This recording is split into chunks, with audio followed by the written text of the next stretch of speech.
It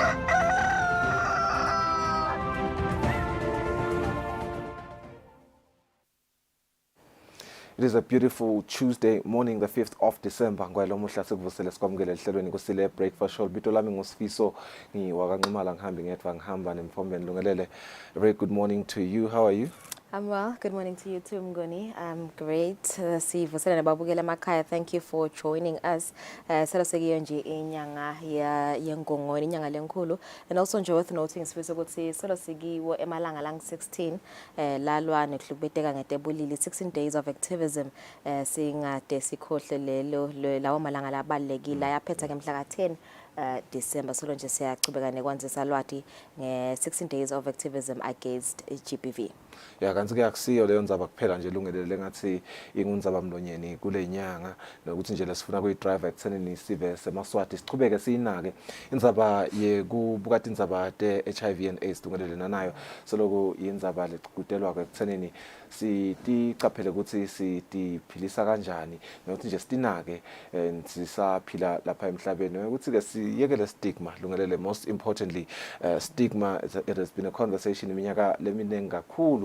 I think we've come far, we've achieved a lot silivela kangwane kodwa kunenge lesafuna sikwende 4,000 new infections ngemnyaka. We've made quite great strides kunciphisa infections kodwa kufuna ngathi ke singawanciphisa again tisho njalo inhlangano letilwana nekwanza kwalo ligciwane le-HIV bakutela nje ukuthi sichubeke siphathe kahle nakuyo ke inyanga yengongoni siphindze ke siyekele stigma kakhulu nje kulolo hlangothi lo. Yeah, kansikane lenye lebalekile nje sifiso lesibuka konje this month ngeyindzaba ye cyber crime. I think sasidide ke kaningi nje tindzaba te cyber crime especially last month njengoba bekungiyo inyanga yekwanzisa lwati nakhona nanyalo solo siyachuba nje siya kutsata amaswati ukuthi acaphele nakenda ama transactions kungaba ngo-online noma ke mhlawumbe nakathenga timvo noma ke ama investments sibonile nje imibiko solo ivela amaphoyiseni ukuthi live leSwatini lilahlekelwa tigitsi netigitsi ngabo lobucala lobo. So siyacela service amaswati ukuthi sicaphele especially nyalo nje vele akule tikhathi leti tekuphithitela sifiso sisende ama transactions sende abo shopping lokana lokwa kuyaphithitela nje so vele leti gebengu tibona opportunity ngaleti khathi leti lungelele. Millions and millions of emalangeni labe lost eMaswatini nje through yona i-cyber crime yinvo longayithathela phansi nasikhuluma ngayo ibona ngathi ikhashana nelive lethu lapha kangwane kodwa nje sisakhuluma tona indzaba leti khulunyiswa kulamalanga lenye lenkulu kakhulu lesingasho nje ukuthi it is the topic of conversation and has been for let's say 4 days now is climate change since the annual UN climate change conference otherwise known as COP28 kicked off at the Expo City in Dubai on the 30th of November and will be the case for a period of 2 weeks until the 12th of November. World leaders are making a resounding call to fast-track efforts to accelerate collective climate action. Now, as this happens, we want to talk to EU Ambassador to Eswatini, Desislava Shumelova, to speak about climate change really and what the EU is doing in Eswatini to help address these challenges. It has been a conversation again, Lungelele. Dakhumbula ukuthi nje indzaba lesingasho ukuthi bafocus kuyo kakhulu ku COP28 this year. Indzaba ye-agreement leyendeka nga 2015, the Paris Agreement. So you do see ukuthi there is a bit of, kusinva tinyawo ekuthenini kusombululwe tindzaba tekuguquka kwesimo selitulu. Nabuka ukuthi si fast track i-Paris Agreement ya 2015 nga 2023 we should be making new agreements nyalo kodwa nje I think on the positive side is that yes, I think there's still concerted effort regarding implementation of the Paris Agreement and perhaps other agreements that are being made as isaqhubeka COP28, but we want to bring it home domestically.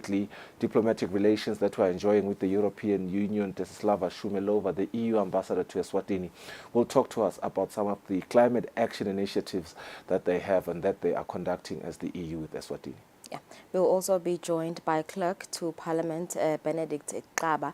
Njengoba ukuthi solo kuchubeka nje ukukhankasa kwabomake labangemashumi lamabili. Uthefeke sekelo ku section 86 nje ukhulumisa yona representation of women ekutheni iParliament yawuthi nayihlala kokucala kubhekeke ukuthi bomake babe bakha ingcenye lengemashumi lamathathu ekhulwini 30% kanti uma kungasiko njalo indlu yabayesikhulu yawubese itigucula iba yi electoral committee lapho iyawuncoma ivote akhethele bomake etifundzeni telive njengoba sakubona nje kwenteka nga-2018 lapho kwakhethwa bomake etifundzeni 13 telive kanti-ke nalomnyaka kuyenteka labomake nje labange-20 bakhankasile itolo mbikomalunga eParliament Exams Council silabe sikhulumisana-ke naBenedict Xaba kuva nje ukuthi ngabe vele mhlambe le process lena ebaluleke kanganani silabe sinaye nga-6:30 kungumanje asibukele tamba imbili maphephandzaba.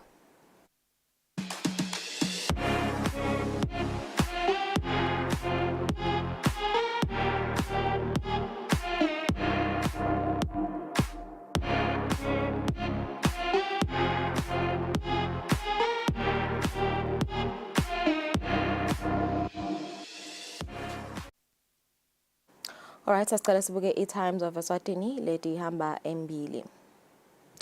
Kule leti ihamba embili, 20th terrorism suspect has been arrested and he faces 7 charges including allegedly burning 2.6 million Amalangeni government grader.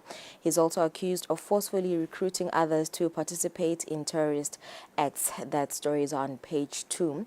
Kule nyele hamba embili, minister says forget changing system from within. Kanti nasibuka itulani murder nasibuka update, blame shifts from government. Hamba embili, Mbabane Government Hospital holds theatre operations. The Times of Eswatini this Tuesday morning. Ikapot out Gcina in at Moneni Pirates. Under fire, Masocha leaves Sea Rovers of Monini to pave way for returning ex-Ilovo coach. Somhlolo Derby request has been declined. The Ministry of Sports, Culture and Youth Affairs has reportedly declined the request by the Premier League of Eswatini to have the mother of all local football derbies played Gasomhlolo National Stadium. Kanzige Saviola joins Yellow top scorers race. Green Mamba's favorites for Yellow Carrot. Gushoge expert.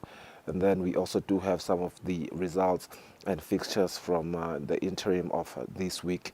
Guma League la Kubekago between the English FA Cup, the DStv Premiership and the English Premier League, as well as the UEFA Europa League.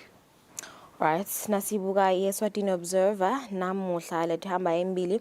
Those are the pictures of the aspiring regional women MPs lababa campaigner itolo. Kulenyele hamba embili, probe Inyati for state capture ngekusho Facebook. A competition commission urged to investigate its dominance acquisition of various companies. Inyati accuses Facebook of having an agenda and demands an apology. Kulenyele hamba embili, Likwane pays 960,000 emalangeni school fees. A building society converts to a bank and a man wants divorced over stolen ring. Kutemidlalo Eswatini Observer this Tuesday morning, and Singizini's big dream as their ambitious side, rather as their ambitions have been fulfilled in the sense that they have signed a technical partnership deal with sport apparel manufacturer Primo. Announces new technical sponsor, new training ground for club ready for use. Mbiveni is now their sponsor. On another one, we will take winning momentum to Derby. Kushoge Makanya, Mbabane Highlanders head coach Dumsani Diu Makanya says they will indeed take their winning formation and mentality to their next game against Swan rivals Mbabane Swallows this weekend. Ikapot is out and Gcina is in to make the last leading story. Eswatini Observer this morning. Right, 8 minutes after 6, let's take a break. We're in Eswatini.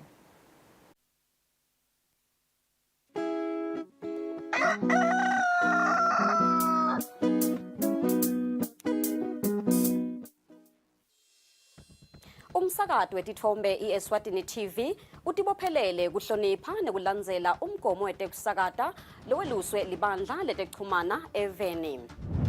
Ngephansi kwalomgomo sitimisele kusakata tindzaba tenteya ngaleso sikhatsi tindzaba letide emagama lacosheme letitsembekile letitsintsa tonke tinhlangothi naletisebaleni kusukela kutepolitiki, tetemphilo, tekulima, tetinkantolo netemhlaba wonke jikelele siniletsela tindzaba njengoba tinjalo ngaleso sikhatsi letenteka ngaso. Kanzi kulo msakato siphindze sikulethele lonke luhlobo lwetemidlalo kusuka emidlalweni welibhola letinyawo kuye emidlalweni ledlalelwa ematafuleni kanye naleto letiqhamuka ngaphandle kwakuleli. leti tindzaba lowutiletselwa ngumsakazo wetitfombe iEswatini TV.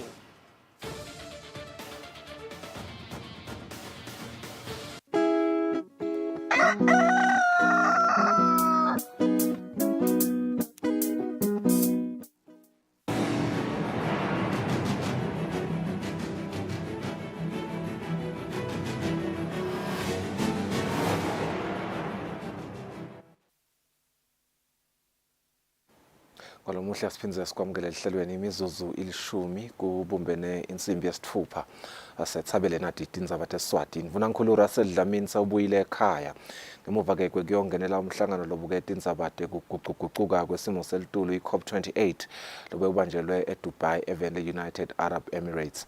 Vunankulu lobekamelele silo semhlaba kulomhlangano ufikele esikhumulweni setindiza eKing Mswati the 3rd International Airport ngemsombuluko kusihlwa. Manzi-ke sitayithola inkulumo legcwele yakhe Vunankulu ekubuyeni kwakhe. Uma-ke sisachubeka nelihlelo nakugabancayo insimbi yesithupha.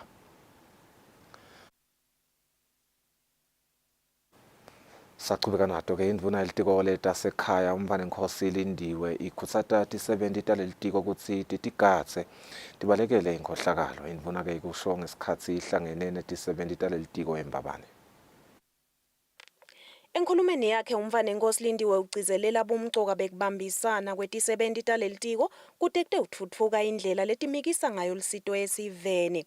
Bese bapheka usikhomba la kaHome Affairs ukuthi sine corruption. Kune corruption la Home Affairs kune asigadze leyo kona singavumi lokuthi vele kubonakala ukuthi senda kabi. Asitshele ukuthi siyayibalekela icorruption. Sibalekela ngayo yonke indlela ngoba yibo lekhayo ngayo esibayeni lenye kakhulu. Umthetho we-immigration ngiyawathi ukuthi bese uvele so usemnyango ukuthi soya ngasekupheleni wakhanza ukuthi kuyaphela ithemba. Loyo mthetho leyo utaba priority. I-immigration funa make sure ukuthi siyayicetha. Umthetho wema NGOs kufanele ukuthi siucethe nawo. Nenzaba emasondo nayo bese sicalile sesicale kuyisebenta nayo funa ukuthi igcine iphelele le policy yemasondo sigcine siyendile. Mapalanelo omkhulu etiko letasekhaya Nhlanhla Ncumalo ubonga indvuna ngenzima leyidlalile kuhulumende lo wengcile. Sina 24/7 egwenya Nkosi ingayizivele iflagship yakho yetheme yakho noma mangakhohlwa konke Nkosi lo wakwenda for many years emave kaSadak avumelana kadzeni ukuthi cha akube lelo live la kaSadak libe nelibhoda ihlisinye utawuvula 24/7. Indvuna yethembisile ukuthi itawubambisana nato tonke ti-70 talelitiko kule minyaka lesihlanu. Etindzabeni teSwatini TV kubika Nelson ngamandla umbiko uhlanganiswe nginothile Sithole titfombe nguSmuva Shongwe eMbabane. Titawuqiniswa tinhlelo tekutfutfukisa imiphakathi kute ibe sezingeni lelifanele lekusita sive kuphindze kufundziswe kabanti ngetinkhundla. Lokhu kuvetwe yindvuna yelitiko letinkhundla Sikhumbuzo Dlamini ngesikhatsi ihlangene nabobabetikhulu bakaManzini. Indvuna yetinkhundla Sikhumbuzo Dlamini ithi litiko litawusebenzisana nabobabetikhulu nebantu abenkhosi lingeke libashiye ngemuva lisasebenta. Indvuna-ke ithi yenkulu indzima lebayidlalako eveni kungaba kutentuthuko noma-ke kugcineni kuthula eveni laseSwatini. Lokusho nje ukuthi sekunika isiqiniseko mphathi sifundazana ukuthi uhulumende manje usebenta nesive utawulandzela le ndlela lesemthethweni. Sizikushumayele kakhulu leMbabane ku-PS nama-officials naleli junior ngana ne-official lokuthi nakwenteka kudzingeka ukuthi siye emangweni asadini le ndlela kuye emangweni. Bobabetikhulu nabo-ke kube khona labakushoko kulo mhlangano. Kwelusa abantu ndvuna yenkosi kudzinga kube khona lo mthetho lotawuthi lo muntu mhlambe nasekukhona lesekakwecile umthetho uthini. Sinawo-ke nathi lo wakithi wesintu lo wa 1950 lo wase uyema nga-2008 sicela usinsithele wona nduna ubuye sitokwati ukuthi sihambisane nawo sisaya entuthukweni. Nakusagijinywa-ke phela ngoba ngeke indvuna igijime yodvwana sonke kude kuthi sengemhloshana kunjani vele selibhodlile libhubeza ukuthi ngikwe akube njalo malangeni. Mina nje ngikunakile ukuthi ema structures lawa esintu latsinzana nabo babe asafile kulelive. Litiko letinkhundla litimisele ukuthi wonke lotsintsakako ekusebenteni kwelitiko adlale ligalelo lakhe kude umsebenzi wetinkhundla uye kubantfu kutfutfuke imimango nelive. Etindzabeni ngingugiyani Msibi kunanelisiwe Ndlangamandla nasimuva Shongwe kaManzini. Indvuna yetinkhundla Sikhumbuzo Dlamini ithi tindvuna tetinkhundla nabobucopho kumele babe mahlahlandlela ekufundziseni ngekusebenta kwelitiko letinkhundla esitukulwaneni ke lesitako kude sati kabanti ngetinkhundla. Dlamini uthi kumele bacinisekise ukuthi basebentela sive njengoba ngiso lesibatfumile. Bekakhuluma ke ehhotela le George ngeMsombuluko ngesikhathi litiko lihlangene netindvuna tetinkhundla nabobucopho nabafundziswa ngekusebenta kwato tinkhundla.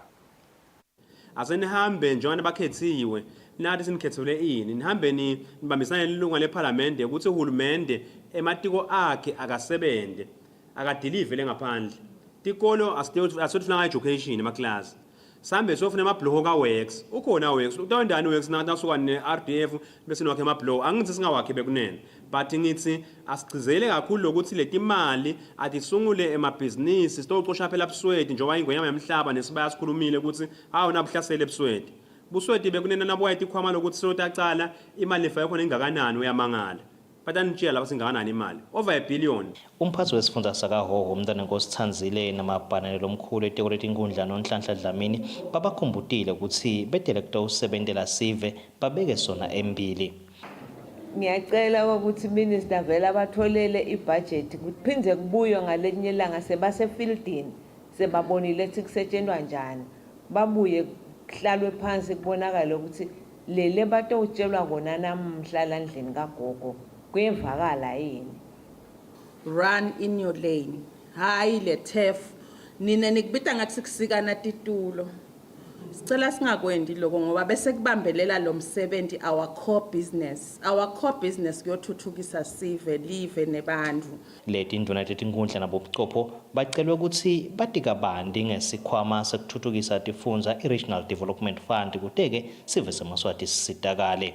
Etindzabeni ngingugiyani Msibi ngise the hotel le George kaManzini. Indlebe yesikhulu ichube umsebenzi wekukhankasa kwabomake labangemashumi labanconywa ngiyo indlu ukuthi batawuba ngemalunga eParliament lawo laqhamuka etifundzeni kanti labomake batsinze tingoni letahlukene lokufaka ekhatsi kucedza buphuya kanye ke nekuhlukubetana ngetebulili kulokunye qaleke kwakhankasa abomake besifundza sakaManzini. Live la Kangwane bahlonishwa is exporting I think about 74% of I product lesiyenda la Kangwane. Kule ma products lesikhuluma ngawo lokufaka ekhathi ishukela olive la Kangwane lo raw material. Meanwhile loku ngathi it's a thorn in the country kukhulunywa ngeunemployment. Ngingumuntu lomshalo limako ngisite given the chance of becoming the regional MP I commit myself to working with all of you members of parliament etinkhundleni teni ngokwehlukahlukana not only Manzini but live lonke laseSwatini ngoba my focus is in the youth.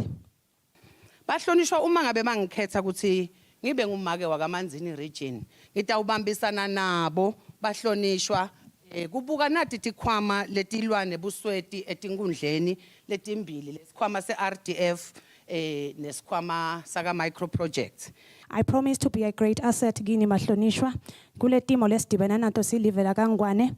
Address the issue of unemployment ngekusita ngini bahlonishwa because iyachubeka iyenyuka iya etulu noma ngabe ema strategies sekhona nema policies la zanyiwe but the rates is still iya etulu bahlonishwa. Imvole ngiyatiko kakhulu kutempilo ngathi ukuthi there is nothing le better in life than the wealth. The wealth of the world is health. So noma investa kanganani kulokunye if health fana nakuthi you are losing it's a losing play because you'll go step forward then 10 step back because investment yakho itaba lide kwelide with time. Kanti nabomake besifundza saselibonjeni kubekhona labakubekako embikwendlu ekuthenini nguphi labangakusebenta ngematubana ekutheni kube nentuthuko. Ekusebenteni kwami vele bengisebenta nebantu labacindzetelekile.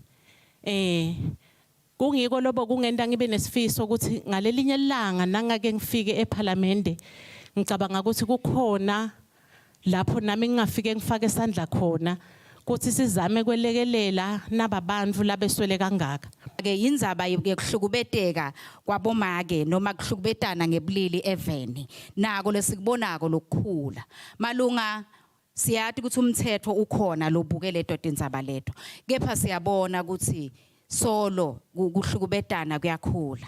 Nina nje manje ngikhethile ndaba wenu nginisebentele ngineluleke la kufanele ngileluleke khona ngibe nesigaba letiningi ngibe deputy speaker ngaba acting speaker ngaba Pan African Parliament ngaba ka SADC. My passion is working with the youth njengoba ngisebentile nabo in the country and even in other countries ngaphandle kwale live. Wabesele uyavuka leligcozile kwekuthi I have done so much for other countries, for other people. Why can't I come back home and plant this knowledge and plant this education? Ngiyathembisa ukuthi ngidawubambisa wonke Swaziland kuko konke lesikwendako ngiyumfana ngiyathumeka ngisebentile ngebantwana kuma charities nase ma committee esikole Thembelisha Mhlume sisebenta ngebantwana so ngibona netidzingo tebantwana nebantwana labaswele. Kanti-ke bese kulandzela bomake besifundza sase-Shiselweni Sigodi lesinemandla sesibebe. Imisebenzi kude Eswatini kuningi singakubala besikhankasa senta konke bengingenele kuba ngo-MP nami kwaba ke ngiloko ekugcineni so ngiyati ukuthi ema-MP la khona kungena bekafisa ini ngithifisile ukuthi ngiwasupport kuko konke. Ngiyathembisa abahlonishwa ukuthi ngitanibambisa konke lentakwenta etinkundleni tenu tandla tami bahlonishwa tivulekile. Bahlonishwa njengoba kukhulumekile esibayeni ngetehlakalo letikhona eveni ingwenyama ithite asigijimeni sithi nkwe bahlonishwa ngiyathembisa ukuthi bahlonishwa ngiyacela ukuthi nimane ningikhethe ngigijime kanye nani. Also would like to run with a vision yemakhosi ngale live kuthi nalo lifukuleke kutemnotho lindlondlobale tenhlala kahle njengalamanye amave emhlaba. Ngitawuhlaba inyanza leyo endzabeni yekuhlukubeteka kwabomake nebamfana kuloko bahlonishwa ngithi inyanza leyo ngiyacela lokuthi manje ningivumele endlini ngibambisane nani. Haleluya. Number 2 bahlonishwa le kusiphethe eveni lengicela kunibambisa kuko indzaba yabantu labasha indzaba yomsebenzi. Ngingahamba mina eParliament sikwati ukukhulumisa indzaba yetinkundla tournaments sengicalile kuyisebenta ngosam sponsor sesemnyango ngidawungena naso eParliament ukuthi ke lokwekuthi tinkundla tournaments tibe khona. Kanti-ke umsebenzi wokukhankasa ubese wephethwa sifundza sakahoho bomake-ke besifundza sakahona nabo batfola lithuba lekukhankasa ke sibebe.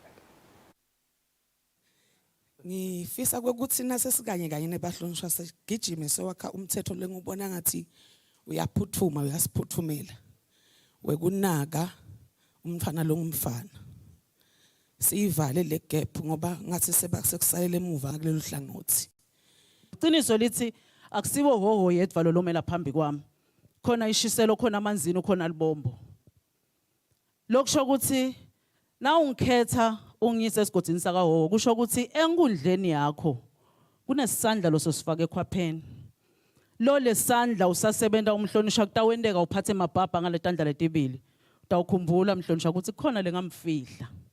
Ngine passion ke yekusebenta kakhulu ngaphandle etinkundleni ngingaligijima lelitubane bahlonishwa ngithanga kuvetela ukuthi ngisagijima there are problems and things lengitibonile letithingeka kwetinkundleni ngafika la ngibona khona kwekuthi ngabe how about making iculture ibe part of our curriculum in schools. Kusifiso sami ukuthi ngene emalunga lahloniphekile nginibambise ukuthi sisite abantu abasha sibone sisite nabomake emakhaya malunga lahloniphekile nemfana simkhutsate sukela mncane ukuthi akwadi ukutisebenta malunga lahloniphekile. Asisho ukuthi senda bamfana ukuthi siyaba abuse ngoba labanye batawuthi child labor. Akusiyo child labor malunga lahloniphekile, sikhutsata ukuthi umfana akasebente sukela amncane. Lengingasita ngako bahlonishwa endlini ukuthi sibukete le high rate ye unemployment. Ngekuthi si convert na ti structure lesetima white elephants letinkhundleni lokuthiwa ngema youth centers ayabola. Ngisasebenta ngingimabhalane lengubonile ukuthi insha idle yebo uhulumende simbonile usifakele internet etinkhundleni but ayisebenzi productively. Indlebe yesikhulu seyikhethele ibandla lelitawusebenta nemcondzisi wetinkhulumo yePhalamende lelatiwa ngele House Business Committee. Ngazike leli bandla lingemalunga lasithupha. Kulandzela ukuthi iPhalamende yelive evikini leliphelile ibambe ingcungcuthela emhlangano weliviki wekufundzisa imalunga etindlu etimbili tePhalamende ngenchubo yePhalamende. Indlebe yesikhulu kuthe ngemsombuluko yabamba umsebenzi wekukhankasa wabo bomake labangama-20 labachamuka khona etifundzeni telive labatawuba ngemalunga ePhalamende. Ngemsombuluko ke indlu bese iyabuya khona la ePhalamende endlini yabayesikhulu iyahlangana ngekugunyatwa ngiwe standing orders ayo indlu yabayesikhulu umcondzisi wetinkulumo khona endlini Jabulani Mabuza ubese ucela indlu lehloniphekile ukuthi khethe emalunga lasithupha lachamuka khona endlini yabayesikhulu latawuba ingcenye yelikomiti lelisebenzisana dvutane naye speaker lelibitwa ngekuthi House Business Committee. Leli komiti leli ke libuke ukuthi engabe vele speaker inasachuba yona umsebenzi wayo indlu lehloniphekile imbambisa kanjani etinhlangothini letahlukene. Indlu yabayesikhulu bese ke iyawaphakamisa imabito iyakhetha lamalunga lasithupha. Lokhu nguMawik Khumalo wakalobamba lomtsala sicelo jele wenkundla kaLamgabi umphane Nkosi Mshengu nelunga lePhalamende laseMaseyisini nokuthula Dlamini naSifiso Shabalala waseDvokodweni kanye nabheka ibandla Vilakati wenkundla yaseNgwembisi. Kanti indlebe yesikhulu ke bese iyaguca kulandzela ukuthi itawube seyichuba wona umsebenzi wekukhetha bona bomake labane labatawumela dona tifundza tabo ngalolanga lesithathu. Etinzabente Eswatini TV kubika Samkelisiwe Khoza nginasikhumbuzo Dlamini ePhalamende. Inhlangano yaka Junior Achievement ithi ifise kungeta tinombolo tetikolo lapho kunalolu hlelo khona kute kusitakale bafundzi kutemabhizinisi. Lenhlangano yaka JA beyihlangene nalabasebenzisana nabo kubukusana ukuthi basebenzisene njani futhi ke bangatfutfuka kutiphi tinhlangothi ngeminyaka lotako. Ngeminyaka inhlangano yaka Junior Achievement ifinyelela ku-8,500 wabafundzi ekubathuthukiseni kutebhizinisi ngaphansi kweluhlelo lwe-job shadowing lapho khona abafundzi bafunza ngemsebenzi baye etinkampanini nasetinhlanganweni basafunza. Le nhlangano ke ifise ukuthi lukhule lolo hlelo lusuke ku-80 wetikholwa luye ku-110 wetikolwa. Etikolweni sifisa kukhulisa tinombolo, maybe singete by 30 more schools. We would like to do more schools, but kutawuya ngekuthi siyakhona mobilize more funding and sifuna kubona more participation of young people at trade fair. Nkosi yami sifuna kubona abantu labasha base trade fair bangayikuyothenga bathenge ema-stalls. Lokunye lesikubukile ukuthi kulama programs lesiwendako singastrengthenisha njani i-partnership yethu nahulumende sitawukhona ukuthi le etikolweni lasente ama-programs khona maybe kube ne-period ye-program yaka-JA batokhona ukuthi bonke bamfana bayi-accesse le information. Betinhlangothi letahlukeneke babe nelive ngakusebenta kwa-Junior Achievement. I now know what is expected in terms of support going forward. It may also help to organize a joint field visit for all the partners to these projects so that we can also witness and document. You never know where this can take us to when it is now compiled into a document of the success stories around what JA is doing.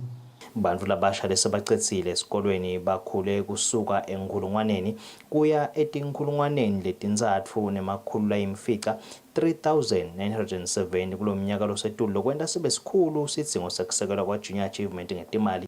Etindzabeni ngingugiyani Msibi ngise-Mountain View eMbabane.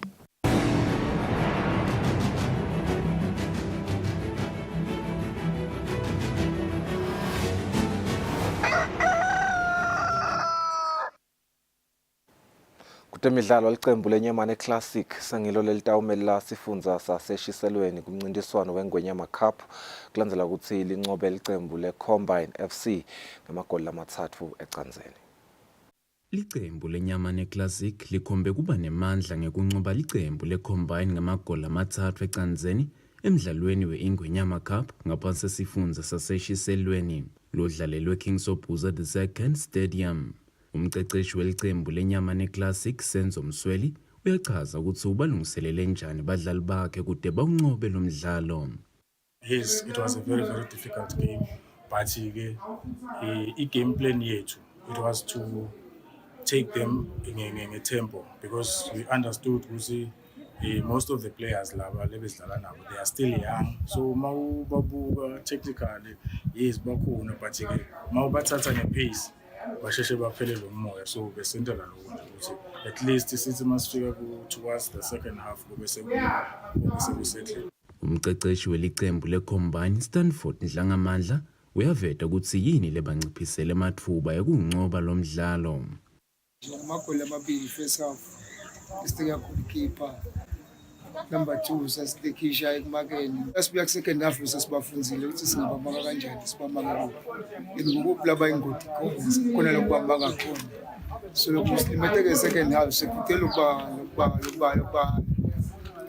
lokubabona number kokugcina sibonile ukuthi inkinga ayilapha labafana badlala for second half babafishane kakhulu. Ngekuphumelela kulomdlalo licembu lenyamane classic sengilo lelitawumelela sifundza saseshiselweni kulomncintiswano weIngwenyama Cup. Lobikako kutemidlalo nguthando kuhle Mdluli ngesenhlangano. Asekabencane endlula insimbi yesithupha sithatha simo selitulo sibahlwe market.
Kwelo mhla siphinze sikwamukele ehlelweni kukhumbuta nje ukuthi sibone lo ngakandvuna nkhulu welive malangeni lamane lendlulile Albert sakhona eDubai kuyawuhlangana nalabanye ke baholi bemave kubuketa tindzaba tekuguquka kwesimo selitulu ekuthenini tingasombululwa kanjani.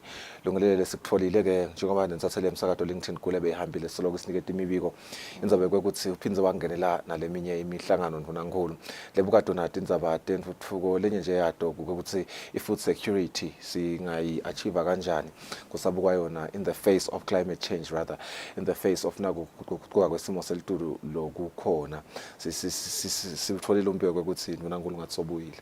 Yeah, ubuyele itolo sifiso esikhumuleni setiniza eKing Mswati the 3rd International Airport uyithulile inkulumo yakhe njengoba uvetele ukuthi ungenele imihlangano leminingi. I think nje lokunye lokuvelele kulomhlangano imbiko lokuthi vele 2023 was the hottest year so far njengoba abaveta nje inhlangano i-World Meteorological Organization yasho lokuthi vele umnyaka wa 2023 utaba umnyaka loshisa kakhulu. Kunetinye tindzaba nje letitekiwe kulona mhlangano kepha sesilalele sive ukuthi indvunankhulu yana nakabuya ukhuluma wathini. Sibonga uNkulunkulu ukuthi ahambe nathi sesiphinde sesibuyile. Sibonga nelihambo lubeluhle even lase-United Arab Emirates lapho khona inkosi besithuma ukuthi siyomela live khona. besihambile-ke sina Minister of Foreign Affairs na Minister of Tourism nabo ambassador wakhona e-UAE Lusiba baba Sifiso Dlamini wabakhona futhi na-ambassador lochamuka eWashington lo mele le-ofisi lakhona lapho bokumbabe Mbingo lewesinayo labanye bebayingxenye-ke yalolu hambo CEO baka SL CEO baka EEC ngendzaba yokuthi-ke lendaba tekuguquguquka telitulu tiyawubafaka kakhulu ekhatsi bese-ke sekuba netisebenti tahulumende letinyenti tele-ofisi laka Foreign Affairs, Tourism and Environment nakhona-ke ka NDMA bebakhona beba attenda imihlangano leminyenti le besinayo khona kulo COP28 so sibonga nje ukuthi-ke umsebenzi wonke ube muhle live la kaNgwane lethule tinkulumo letintsatfu yokuqala inkulumo lesiyithulile ngiyo beyigcizelela ukuthi emave lathuthukako akangagcinzeteleki ngoba wona sengathuthuki i-climate change seyivele nawo umonakalo bewendako ibabuyisela emuva kodwa la mave lokunguwona ahamba embili kubangeni letinkinga lesinato asathuthuka wona akube nguwo lahamba embili nasekwenteni isiciniseko sokuthi ayavikeleka la mave lasathuthuka nokwekuthi-ke ayayinciphisa letintuthu letibulala mthwathwasi inkulumo yethu-ke yokuqala beyigxile khona lapho kokuthi-ke njengelive lakaNgwane nakamanye lathuthukayo alitholile lusito kulawo mave lasathuthukile inkulumo yesibili-ke beyigxile kuletindzaba taka-adaptation lapho khona nakhona sibekile kokuthi nelive liyatsingakala kokuthi li-adapte ngokuthi-ke lithathe nemave onke emhlaba siwakhuthathe kokuthi aphindze nje lokungenani ngalokuthathu kwekuthi gas lophehlwako uphehlwa ngalendlela le-renewable lokungenani emave ase-Afrika vele athi actually nalolo lokuthathu kuncane nasehlulekile nje lokuphindza ngalokuthathu live la kaNgwane-ke vele wonke gesi lesiproducela wona la ngekhatsi siproducer 3 renewable means ngoba lilanga ne-hydro so-ke sethemba ukuthi nemisebenzi leminyenti lemkhulu itawuqhubeka kokuthi ilibeke embili live la kaNgwane kuleto tinhlangothi bese sekuba inkulumo yesithathu lekhuluma nge-Great Green Wall kwekuthi live le-Afrika ikakhulu letulu kule Sahel region lapha kunema-deserts khona ukuthi le desert ibonakala ngathi iyehla ayivalwe ivinjwe ukuthi ingehle ukuthi kuhlanyelwe tihlahla letinkulu leto-ke tihlahla kuthiwa kwentiwa libonza leto tihlahla iSADC-ke nayo itimbandzakanye seyatimbandzakanya kokuthi nayo yakhe libonza letihlahla zokuthi sivale le desert kokuthi kuye ngendazi nelive la kaNgwane-ke bese livele litimbandzakanyile nawo lo msebenzi lo khanza vele kokuthi-ke selihamba embili laze lakha neluhla lomsebenzi wokuthi-ke litawenda njani lona wokuthi libe ingxenye nokuthi libe ingxenye yalo msebenzi wokuvala i-desertification e-Southern Africa. Ngetulu kwaloko malangeni sibe netinkulumo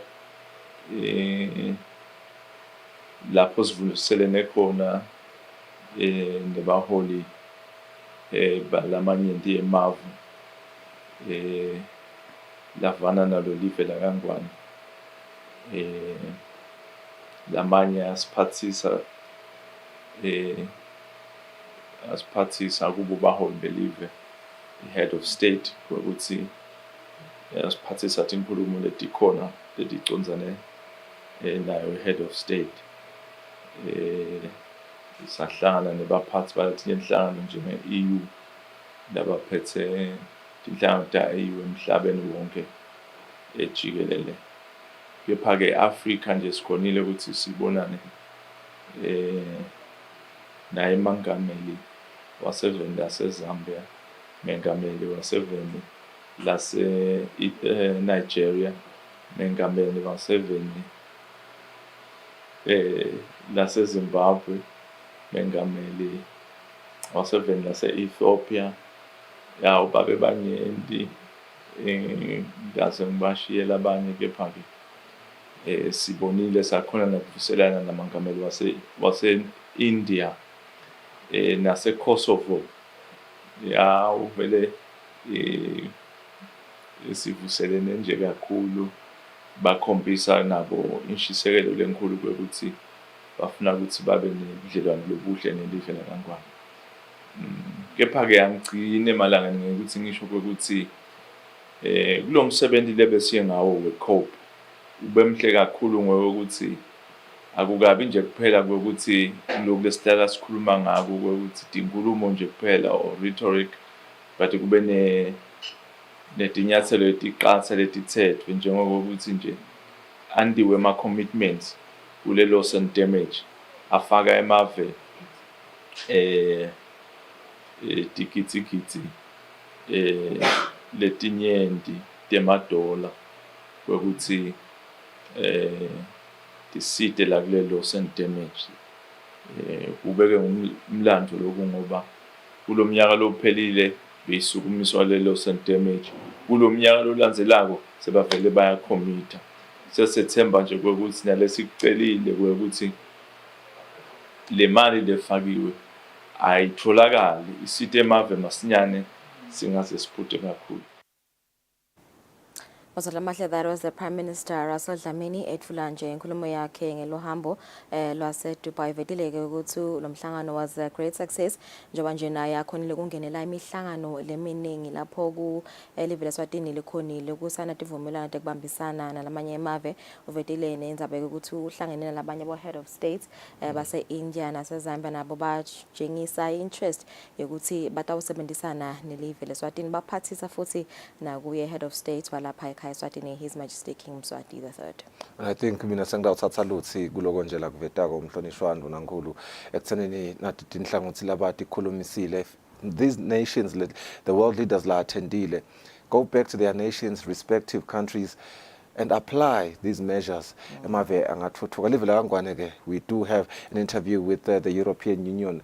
Lo muhla lesibabonile nanabo sebavele baqalile bayisukumele indzaba ukuthi libambisa kanjani live leMaswati ekuthenini lilwe nako ukuguquka kwesimo selitulo. Sibonile EU Green Transformation Forum lebekhona etinyangeni letendlulile. They also have a planting tree campaign. Cishe nje kunengana start ke nasikukhulumisa sikurelate nenkulumo yaNdvunankhulu njengoba sekubonakele ukuthi vele these are the measures lekuthiteke emave emhlaba akawathathe kusombulula na insaya lenkhulu nakangaka. All right, Mbele, do stay with us after the break. Staba sekhulumisana na clerk to Parliament.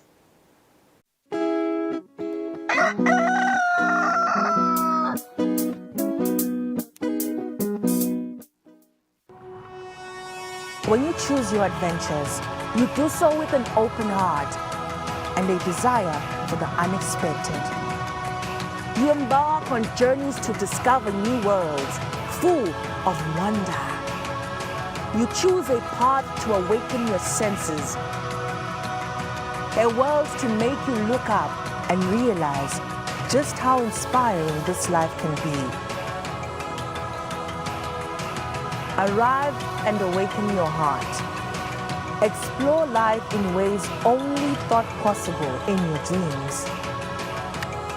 Discover just how far you'll go to expand your understanding of life's greatest mysteries. There's just one place on this planet with so much to offer. Now is the time for you to have the royal experience in the kingdom.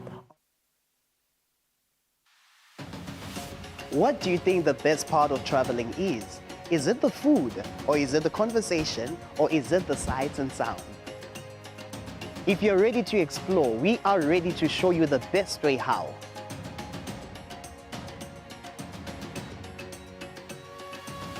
We'll give you access to the best luxury getaway sites in the Kingdom of Eswatini, and of course show you vacation sites that suit your budget, because you do not need a lot of money to actually have a great time. Join us on the next adventure on Buhle Bethu, only on Eswatini TV.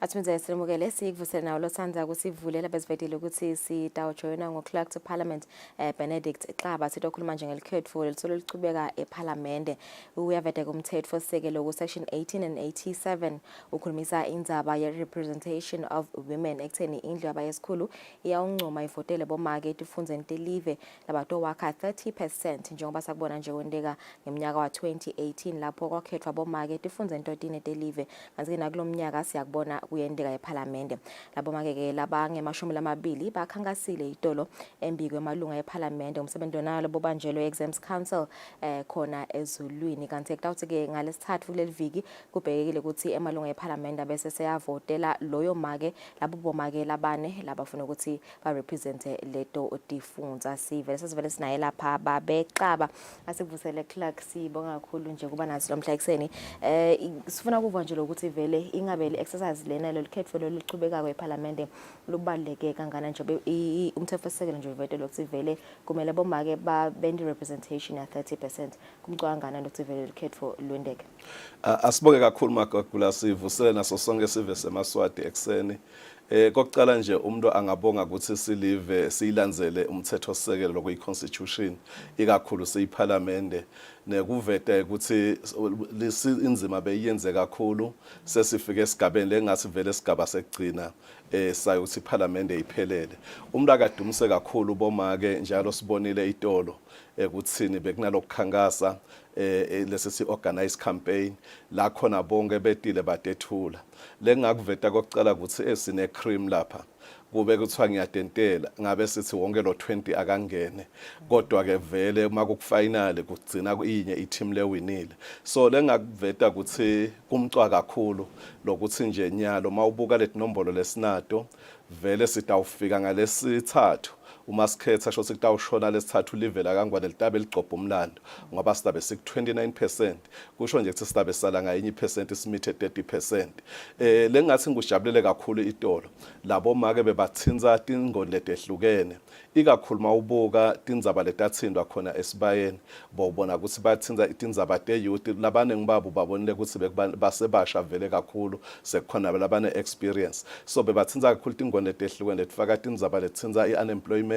indzaba yayo insha nendzaba kede kuthuthukisa nje lona live lengingasho ukuthi lawo lotawuphumelela utawubona ukuthi kutaba luthungo lolitaba luhle lisite iParliament nelivela kithi lisitakale lichubekele phambili so singasho nje ukuthi lo Wednesday vele ngiyo le D-Day ngingasho ukuthi sebente konke lokusemandleni ukuthi bangene mane ke vele sometimes kunengilo contributako ungapresenta kube kahle kube kuhle at the end of the day sekusetandleni tabo bahlonishwa ukuthi bakhethe labo labani ingabe sibonile in representation yabomake labadzala bomake laba bamfla basha ngoba sikubonile indloko nje kwenteka bakhona enivile kulo 20 kulama candidate.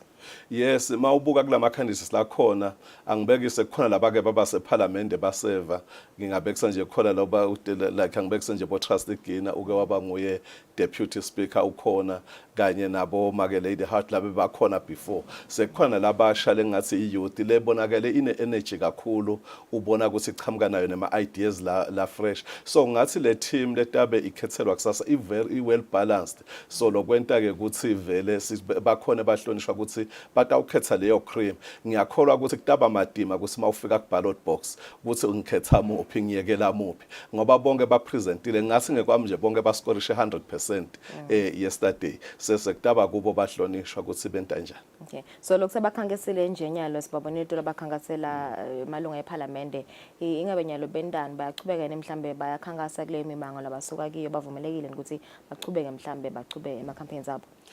Vele batawulobhisha until ize indli yongena ngalesithathu nga 2:30 so bataqhubeka nje bente yona ilobbying bese ke siyabiyela masesivota le process ngisho ukuthi ifanana exactly nesikhathi sikhetha timbungu so sesitawuphinze sibiyele kuto tibalo ngekuthi sibuke ukuthi eshiselweni nje sinye isikhala konke ema region there is one vacancy so labatabe bavota bangu 69 bahlonishwa laba eligible for ukuvota so sike sitaphinze sishaye tibalo siyayisithikele tibalo siyayisithi le vacancy inye +1 kusho ukuthi ngi2 bese 69 divide by 2 sekutawuphuma ke leyo 34.5 bese uphinza uthi +1 sekuphuma 35.5 sesimbeke eceleni lo point sekusala 35 so mase sibala kusasa abahlonishwa batawunike ama preferences lona number 1 lona ngimnika number 2 bese sibuka ke loyo lo scorisha wafika kule average lenike ya 35 so nje masicala sense sicala eshiselweni khona lo sha 35 selivele likhetho soluwinile. Okay, so ngifuna sikhulume nje ngenzaba lebalekile exaba ngiyakhumbula ukuthi vele yekhaya ama headlines lamaningi esikhathi kuvotela timphunga indzaba yema bribery allegations ngabe vele mhlambe neParliament kukhona indlela tekuzama nje ukuthi kuvimba lokho ukuthi kungendeki nanyalo la kusavotela labo make labana. Emva kokukhankasa itolo sibe nayo le brief postmortem sesele sodwa so bahlonishwa labanenge balidumisile kakhulu labomake bathi lona linako lokuthi libe even more transparent lokuthi lo muntu uyamadi akufanani makhethwa timbungu uthola ukuthi akazavele public akazakakhankasa so bangwe bahlonishwa bathi cha lolu lubukeka vele lu more transparent than lo lwetimbunga noma nalo lukanjalo kodwa lemithetho ke yehlukene so masibuka indzaba yebribery vele ungathi ayikho so sekungaba ngilawo ma rumors la ohlala khona so makunelikhetho kuyohlala kunema rumors but mawubuka labo make nebahlonishwa vele banayo le integrity and badimisele ukuthi bakhethe isithunti seParliament sichubeke sihloniphekile kube ngileso lesisedulu kakhulu. Okay, kepha makamunye nje uthi ngamavoti lamangakhi ukuze aphumelele. Kusho nje njalo ngishilo average kumele nje athole at least wa reach lo 35. So vele uwinile wathola nje labo 135 uma shotsi ke sithi masivota abafiki kude lofikako bese sicala lokhu eliminate sithathe lamavoti lasekugcineni asanikwa lo sembili sekubuka ukuthi second preference kwaba ngibani wakhe so azefike kuleyo average lethingekako. Okay, mhlambe kungaba kuva nje babexaba ukuthi sibuka ama key activities mhlambe la taba yento yeParliament nje this week before indlu iguquka kusineta nje shome ukuthi ngabe iParliament entabe ni busy ngane this week. Njengalo wathi nje ukuthi iParliament sekune committee system so itolo sibonile ukuthi sikhethele lelibandla lelisebentana speaker ikakhulu so kutaske maqhubeka ngimacetha nje ukuvotwa ngalesithathu kudabe sekuyaqhubeka ke ngalesine sekubayafunga labo make labo labawinile bese kuphinzeke lapho sesinta onke ama committee ukuthi ayaphelela angibekise nje kunabo PAC labangibona badlala ioversight sekunema portfolio committee njengalo wathi silitiko ngalinye nangalinye kuba nebahlonishwa labalelusako so lawo ma committee kubhekise kuleli viki abaphelele onke so sekutakwenta ukuthi wonke umsebenzi weParliament vele seyiphelile sesibuke kona kusebenta ukuthi kube state opening bese kuba ngeyo ibudget speech sekucala ke wona ioversight oversight nema debates eminyaka. Wona njengoba uthinta nje izaba yamakomiti babexaba nawadlala inzima lebandi kuba khona eParliament ingabe vele kumcwangana ukuthi vele abe khona lama committee. Kulama committee ngathi lonyaka phose nje kwehluka phose indlela esisebenzisile lokho sesicale sak induction. Then nalabahlonishwa sibukile ama CVs abo phise sesibabonile sesiyabadi so yathi ukuthi umhlonishwa likhono lingakuphi. So lama committee amcwa kakhulu ekutheni vele aluswe iexecutive ngoba executive that committee ukuthi nakule stakwenda. Then lama committee atabe siyabuka ke njalo ukuthi vele lako lakusha kuyenteka yini bese ngiyabekisa nje bona bo PAC batabe babuka ukuthi imali vele tiyela tathwa tayo yakhona. So lama committee amcwa kakhulu noma kushaya lemthetho uma indvuna itane bill ivele iye eParliament bese ibiyela kuyikomiti seyayisebenta sekuba netindzaba ke letinye leti investigatewa ke lapho kutakwakho ema committee latsite ekuyohlola leto ndzaba leto. Okay, so kusasa ngilele langa Wednesday bayavota abahlonishwa ingabe umsebenzi ekubheka ukuthi ucala ngabanje kusasa. Kokucala nje umuntu angafisela vele bonke labo make labang20 ukuthi I wish them all the best. Kusasa vele ngiyo i-D-Day nga 2:30 kusho kona ukuthi live litabe seyicala iprocess yekuvota litawuthi lishona kusasa sibe sathi vele ukuthi ngibane bomake labane labajoin iParliament sebaba bahlonishwa.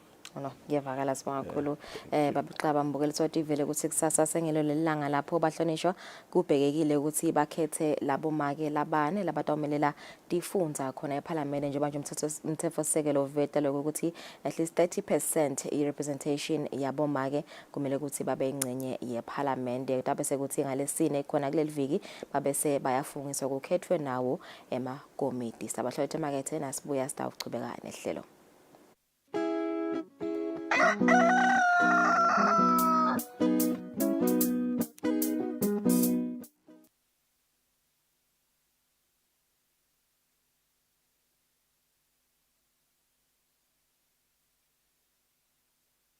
Eswatini Lifestyle is all about inspiration, drive, and swag.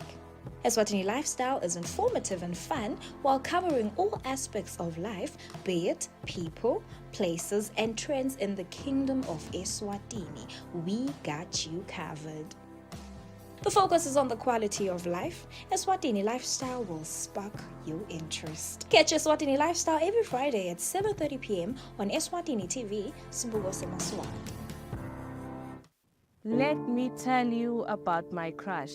Ngenzane inhlitiyo yami embi kwakho njengekudance. Ngondlo esiswayo. It is 3 in the afternoon. We are back in the living. For men are so kind towards creation more than they even were to their own creator. I am the greatest of this generation. They'll be calling me the girl who made poetry look cool, yo. Cool.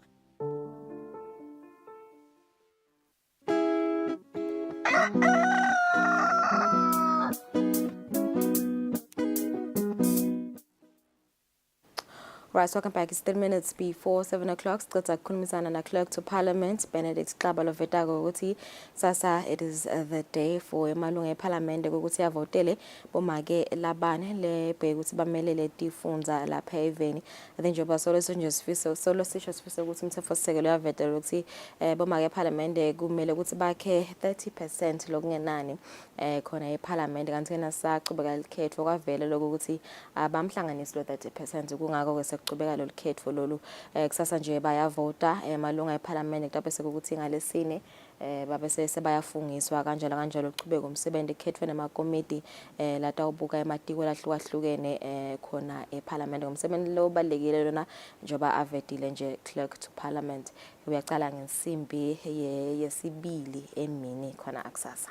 Yeah, Bongos lo funa kufunza abantu ke ngalomthetho sisekelo nje kulohlangothi lolu section 86 subsection 1 and 2 khuluma ngawo lo msebenzi lo chubeka. I think what I'm drawn to or by lungelele kakhulu lokushiwo Clerk to Parliament indzaba ukuthi bonke uyabeva nabakhuluma ukuthi kukhwala lokuvakalako labafuna ukusebenza bekuyangaye cream. ngabonke bayangena but nje kufuneka 4 kuphela naye ke lo tawubonakala kusasa. And I think part of our news stories sibabonile bakhankasa uyeva lo ukuthi they are passionate about different developmental issues. Bakhwala bathi bona bafuna kusebenza kakhulu tindzaba abantu labasha, kukhwala abanye labathi bafuna kucedza buswethu. Uyabo lo ukuthi these are some of the things leti ku agenda kuntuthuko yeParliament yelishumi nakubili.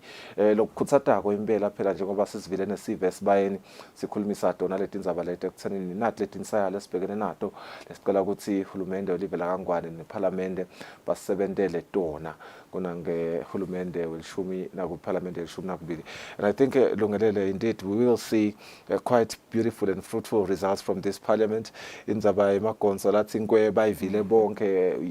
If you watch the news every day uyabona ukuthi nangemambala uyabona le passion isifisa lokuthivile abantu bayafuna lokusebenta, bayafuna ukucitha leti inkinga letavela especially khona esibayeni because inkinga leti letavela khona esibayeni tindzaba youth unemployment. Abantu labasha nje sibabonile bakhankasa mbiko amalunga asho ukuthi bona bafuna kusebenza kakhulu kade indzaba youth unemployment khona emimonganisi bafisela inhlanhla sesithemba ukuthi kutawuhamba kahle konke kusasa. Ngaloko let's take a break sibe sasethe indzaba desingisi.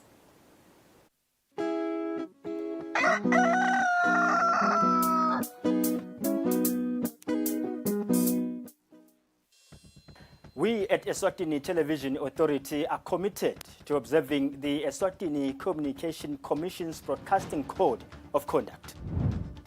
Under the code, we are committed to broadcast news that is current, free from hate speech, accurate, balanced, and fair. From politics to business, health, agriculture, courts, and global news, we bring you the latest updates as they happen, when they happen.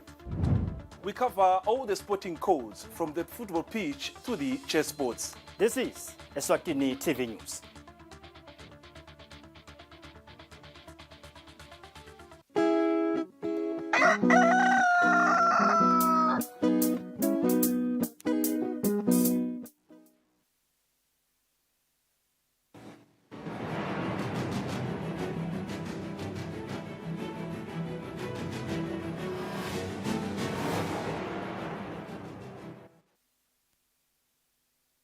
Welcome back. This is the news at 7. The Prime Minister Russell Dlamini is back home after attending COP28 Climate Change Summit held in Dubai in the United Arab Emirates, where he represented His Majesty King Mswati III. The Premier arrived last night through King Mswati III International Airport.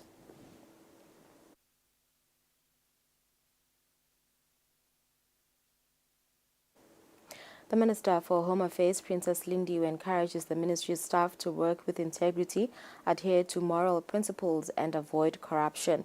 The minister said this in a first-time engagement with her ministry's employees since her appointment to office. The minister emphasized on the importance of effective teamwork to ensure improved service delivery.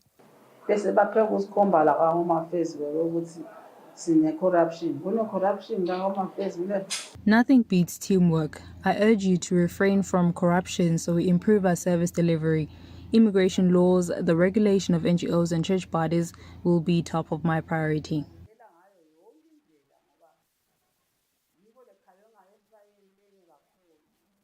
Welcoming the minister, the Principal Secretary Nhlanhla Nxumalo expressed gratitude to the minister for her commitment to the ministry's accomplishments during office in the 11th Parliament. Sina 24/7 flagship We accomplished so much under your leadership in the previous Parliament, Minister. You committed yourself to the ministry's civil registration and mopping exercise and the 24-hour operation of Ngwenya Border Gate. The minister reaffirmed her commitment to cooperating with the ministry's employees in the coming parliamentary term. For Eswatini TV News, Nelson Ndlangamandla, report compiled by Notsile Stole, visuals by Smuva Shongwe Mbabane. The Minister of Tinkhundla Administration, Skhumbuzo Dlamini, says programs to develop chiefdoms are underway so that they reach international standards and also assist in educating the nation on the Tinkhundla system of governance. He was speaking during a meeting with Manzini chiefs at the Manzini RA offices on Monday. The Minister of Tinkhundla, Skhumbuzo Dlamini, says they will ensure not to leave behind all traditional leaders, especially chiefs and Bandabengosi, because they play a big role in governance. He says they play a vital role in preserving peace and stability as well as community development. The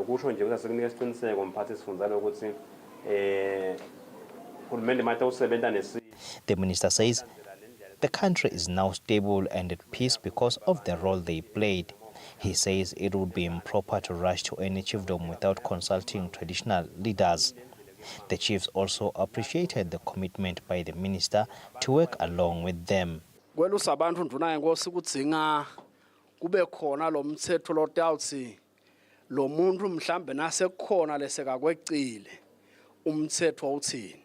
Nakusagijinywa ke phela ngoba ngeke induna igijime yodvana sonke kude kuthi sengemhloshana kunjani vele selibhodlile libhubeza ukuthi ngwe akube njalo malangeni.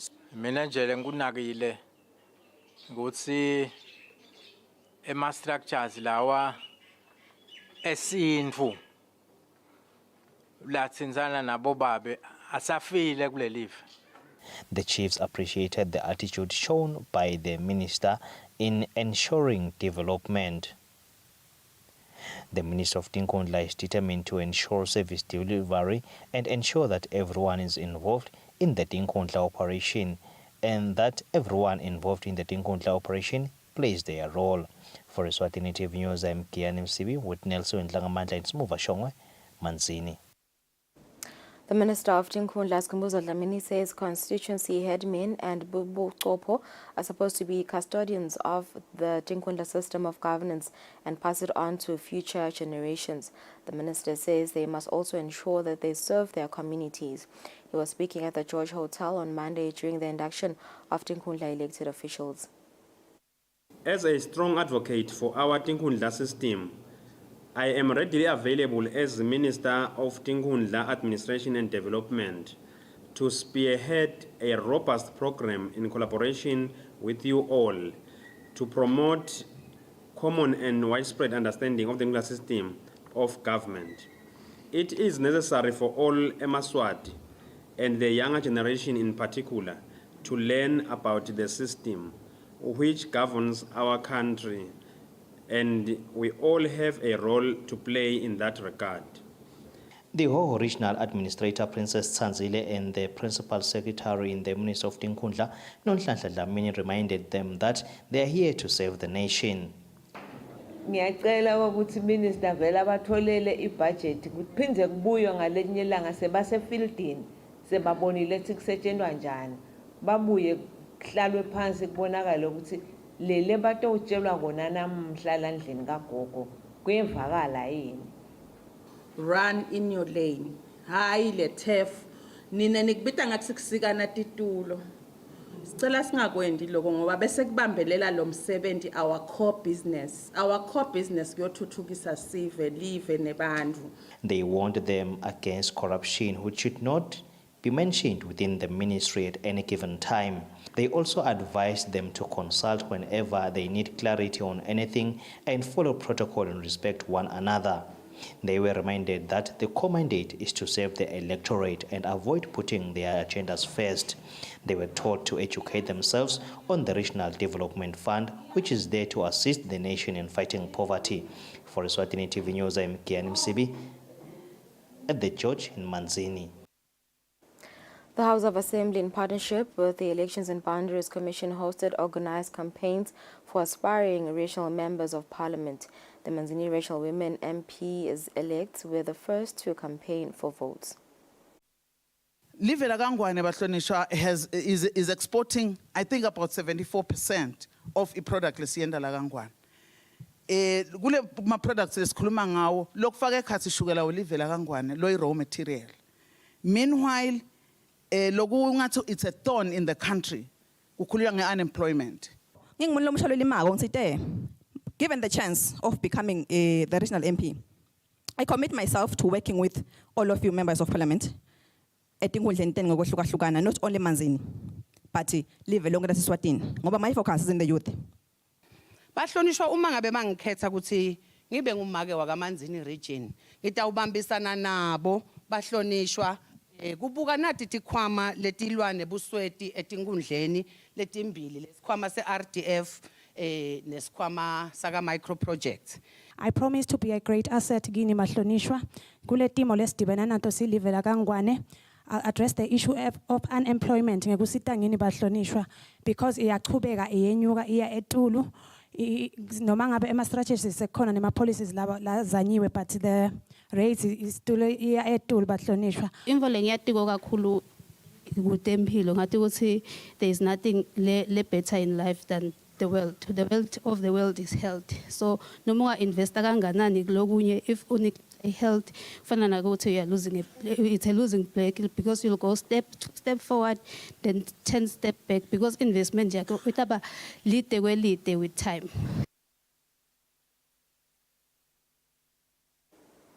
The Lubombo region candidates followed. Ekusebenteni kwami vele bengisebenza nebantu labaqinzetelekile. Kungiko lobo kungenda ngibe nesifiso ukuthi ngalelinye ilanga nangake ngifike eParliament ngicabanga ukuthi kukhona lapho nami ngingafike ngifake isandla khona ukuthi sizame kwelekelela nababantu labeswele kangaka. Ke indzaba yokuhlukubeteka kwabomake noma kuhlukubetana ngebulili eveni nako lesikubonako lokukhula malunga siyathi ukuthi umthetho ukhona lobukele edoda indzaba letho kepha siyabona ukuthi solo kuhlukubetana kuyakhula. Nina nje manje ngikhethile ndaba wenu nginisebentele ngineluleke la kufanele ngileluleke khona ngibe nesigaba letiningi ngibe deputy speaker ngaba acting speaker ngaba Pan African Parliament ngaba ka SADC. My passion is working with the youth njengoba ngisebentile nabo in the country and even in other countries ngaphandle kwale live. I have done so much for other countries, for other people. Why can't I come back home and plant this knowledge and plant this education? Ngiyathembisa ukuthi ngidawubambisa wonke Swaziland kuko konke lesikwendako ngiyumfana ngiyathumeka ngisebentile ngebantwana kuma charities nase ma committee esikole Thembelisha Mhlume sisebenta ngebantwana so ngibona netidzingo tebantwana nebantwana labaswele. Aspiring racial women MPs from the Kusile region also had a chance to campaign for votes. Imisebenzi kude eSwatini kuningi singakubala besikhankasa senda konke bengingenele kuba ngo-MP nami kwaba ke ngiloko ekugcineni so ngiyati kweke ukuthi ema MP la khona kungena bekafisa ini ngithifisile ukuthi ngiwasupport kuko konke. Ngiyathembisa bahlonishwa ukuthi ngitanibambisa konke lentakwenta etinkundleni tenu tandla tami bahlonishwa tivulekile.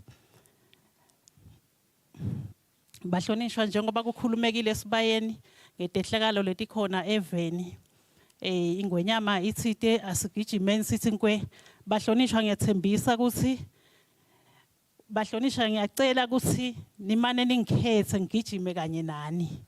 Also would like to run with a vision yemakhosi ngale live ukuthi nalo lifukuleke kutemnotho lindlondlobale tenhlala kahle njengalamanye amave emhlaba.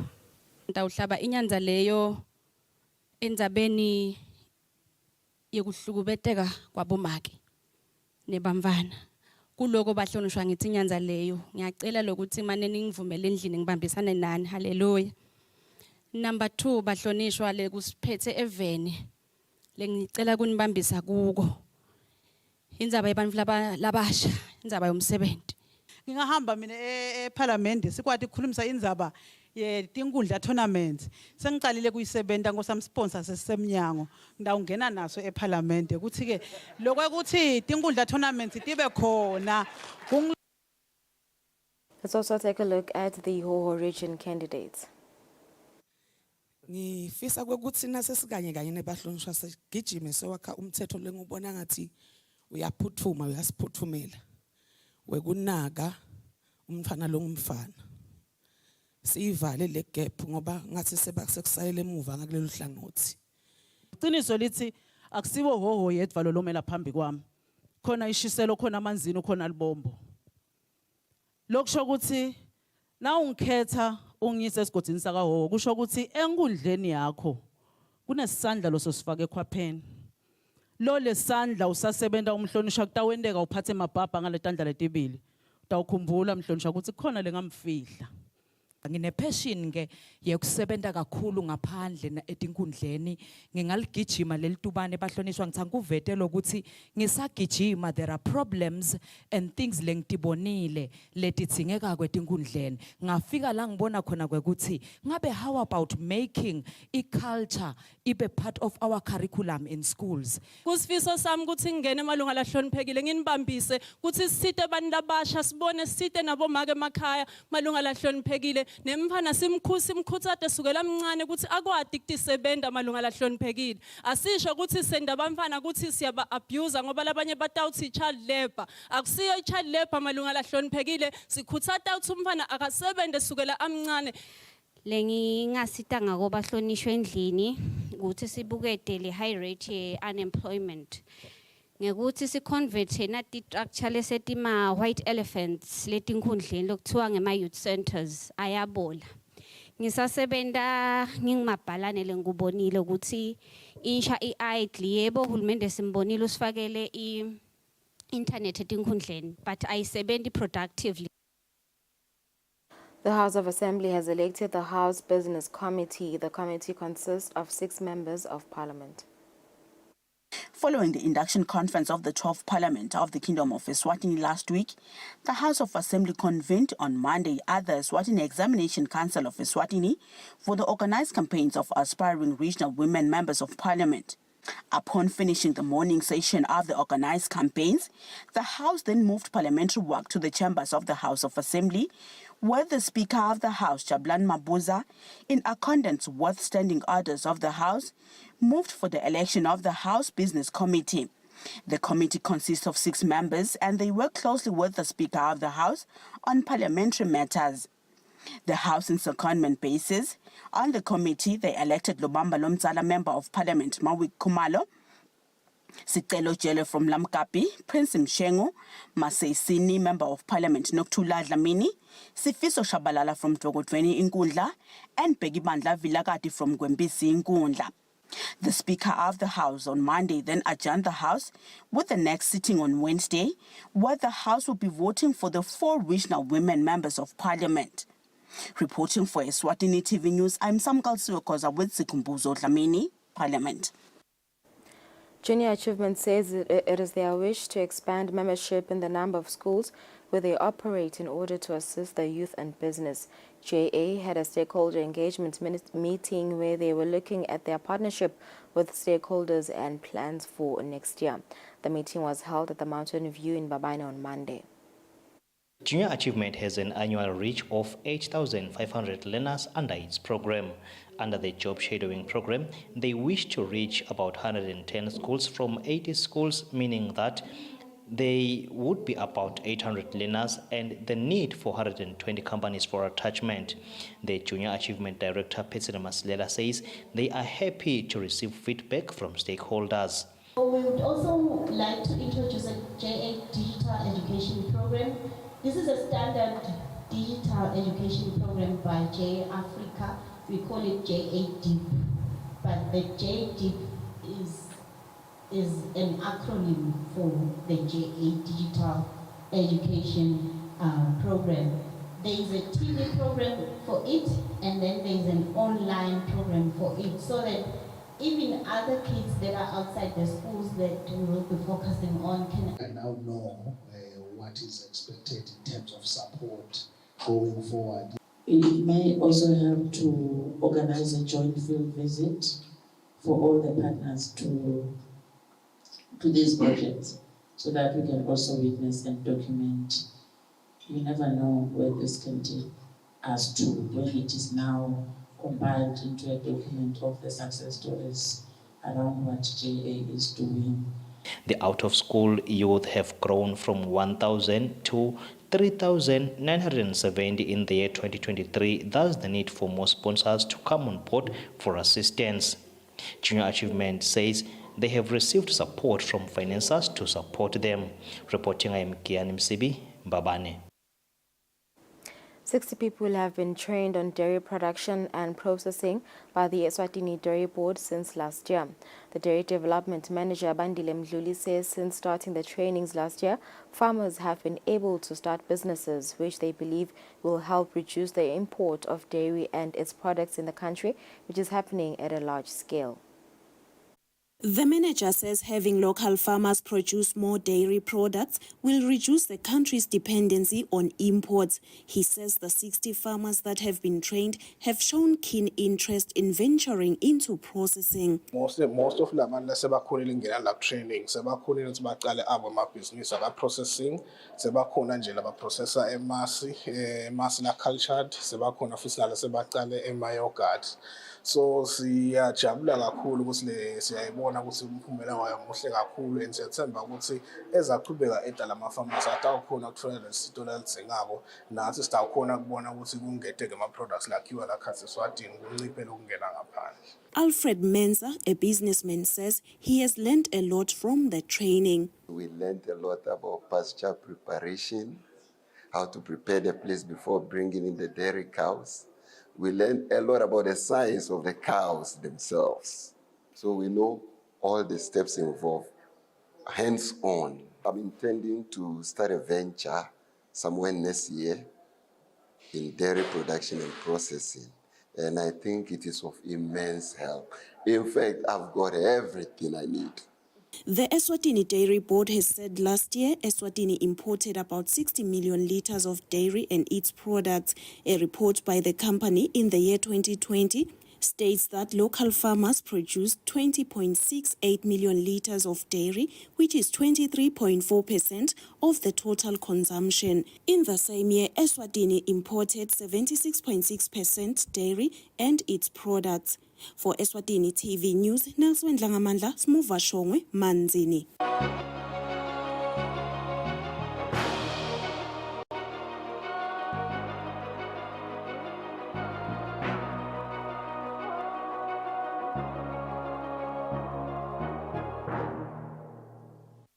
And in our international news, Israeli officials had intelligence that Palestinian militant group Hamas was preparing a wide-ranging attack before its October 7th assault, but dismissed the reports.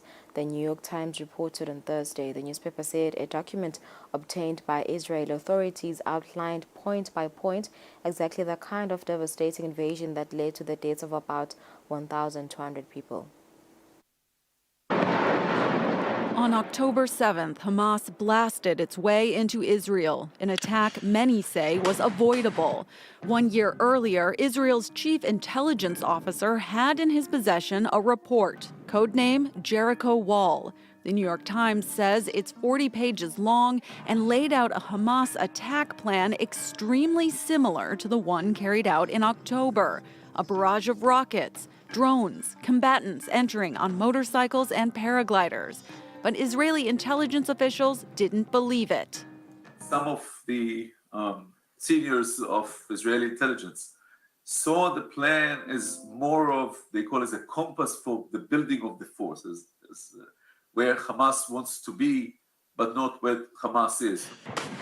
The Israelis made other mistakes as well, including ignoring training exercises Hamas carried out that were similar to the blueprint. Still, a security officer dismissed such an attack as impossible. The plan is imaginary. Hamas is incapable of implementing it. One female analyst, a colonel in the Gaza division, contradicted him. I utterly refute that the scenario is imaginary. The Hamas training exercise fully matched the content of Jericho Wall. It is a plan designed to start a war.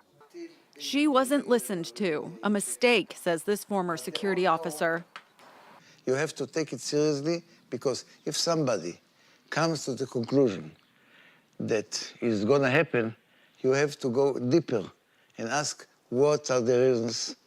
It is unclear if Prime Minister Benjamin Netanyahu had seen the report, but some believe he holds responsibility for letting Qatar fund Hamas. We tamed them with money, with other things. They are okay. We need to keep our cool. It's all a show. This came from Netanyahu, and it was enforced on all the levels of military intelligence and other. The morning of October 7th, drones took out Israeli security systems. Dozens of combatants entered Israel on paragliders, just as it was written in Jericho Wall. Israel's military renewed calls on Monday for mass evacuations from the southern town of Khan Yunis, where tens of thousands of displaced Palestinians have sought refuge in recent weeks as it widened its ground offensive and bombarded targets across the Gaza Strip. Mere weeks after people in North Gaza were told to evacuate south for safety, the area now appears to be the focus of Israel's attacks. Heavy bombings hit Khan Yunis again overnight, but Israel's offensive in the south isn't limited to airstrikes alone. Another ground invasion is being foreshadowed. The IDF continues to extend its ground operation against Hamas centers in all of the Gaza Strip. In all places where there are Hamas centers, the IDF is activated. Many of these Palestinians here in Khan Yunis were displaced earlier in the conflict when they were told to evacuate south of the wetland known as Wadi Gaza. Now, the military has once again dropped leaflets from the sky, ordering some residents to move south to the border city of Rafah or to the coastal area in the southwest, sowing fear and confusion amongst Palestinians. The Israel Defense Force maintains that they are targeting Hamas fighters, claiming on Sunday that they assassinated the commander of the Shati Brigade. However, their strategy is coming at grave cost. This woman just lost her house. Even Khan Yunis is not safe. We're safer here. And even if we move to Rafah, it's not safe there either. So where can we go? We're tired. We can't take it anymore. But we keep resisting. We're not leaving our land. Since the temporary truce ended on Friday, aid has been on decline. Hospitals are under increased pressure and hundreds of civilians have lost their lives. 3 commercial vessels came under attack in international waters in the southern Red Sea.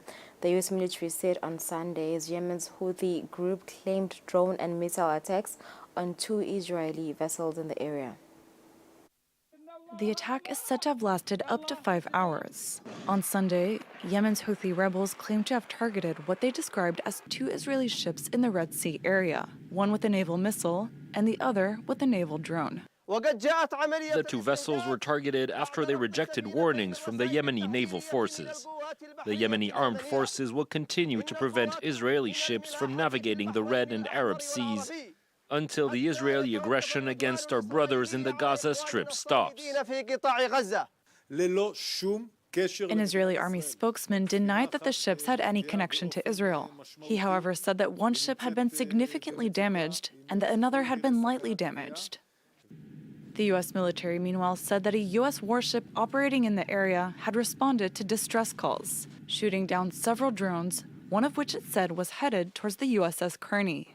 The Army said it wasn't able to assess at this time whether the U.S. ship was a target. It did not sustain any damage. According to the U.S. Army, there were 4 attacks in total against 3 commercial vessels. The Houthi claim made no mention of the U.S. ship.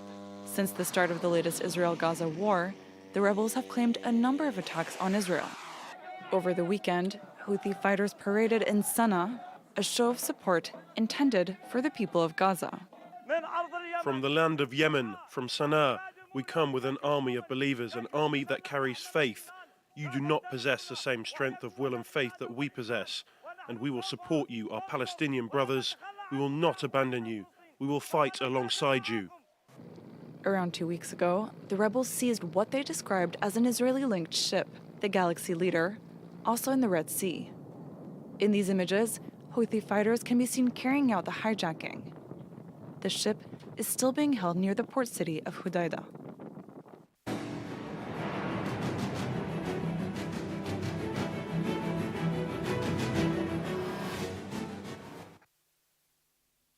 And in our sports news, Nyamane Celtics will represent the Shiseloni region in the MVA Ngwenyama Cup finals after beating Combine FC in the Shiseloni regional playoffs.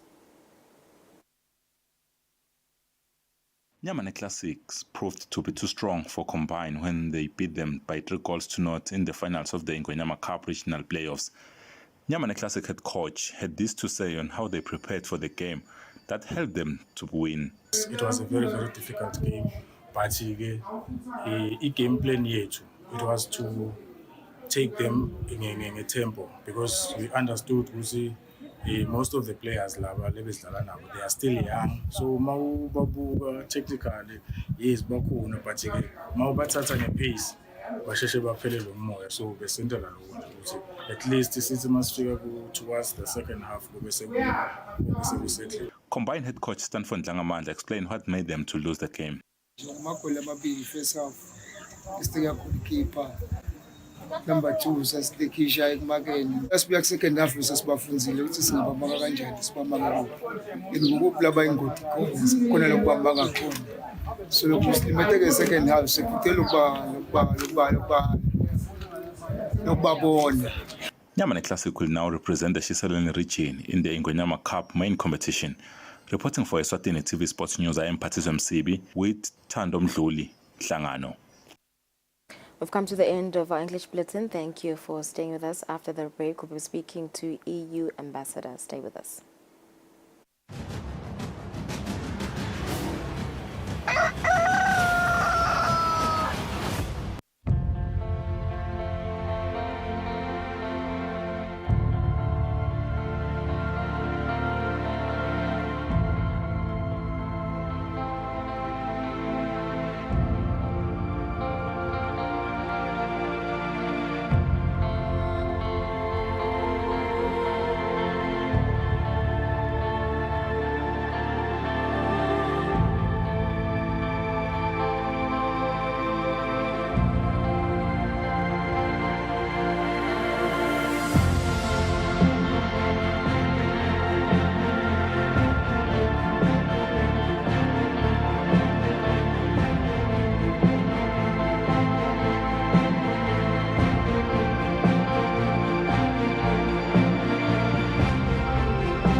Eswatini lifestyle is all about inspiration, drive, and swag. Eswatini Lifestyle is informative and fun while covering all aspects of life, be it people, places, and trends in the Kingdom of Eswatini. We got you covered. The focus is on the quality of life. Eswatini Lifestyle will spark your interest. Catch Eswatini Lifestyle every Friday at 7:30 p.m. on Eswatini TV, Sibuko Semaswala.